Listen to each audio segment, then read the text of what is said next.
Сау саламатсыздар ма, қымбатты достар. Бүгін Абай атамыздың 45 қара сөздері жөнінде айтқым келіп отыр. Негізі әр қазақ Абай атамыздың 45 қара сөзін білуге міндетті деп өз басым ойлаймын. Сондықтан да мен де өз оқырмандарыма осы Абайдың қара сөздерін өте қысқа түрде жазып ұсынуды өзіме міндеттеме деп санап, осылайынан Абай атамыздың қара сөздерін жазып сіздерге ұсынып отырмын. Негізі мен бұны журналға осылайынан қылып жаздым, өте қысқа түрінде қысқартуға тырыстым. Кітапта олар өте ұзақ жазылған. Қазір көрсетейін, ала алмай жатырмын. Міне, осындай өте ұзақ түрінде жазылған.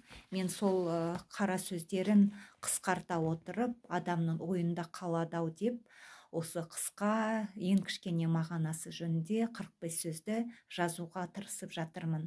Егер де қандай да бір бұл адам дұрыс айтпады деген сөздер болатын болса, кешірерсіздер, бәріміз пендеміз. Пенде болғаннан кейін қателіктеріміз болуымыз мүмкін. Бірақ та жаман ойым жоқ. Барлық қазақ Абай атамыздың 45 сөзінің мән мағынасын білсе екен деген ойым ғана. Сау саламатта болыңыз. Сіздермен болған Айжан Сіләмқызы.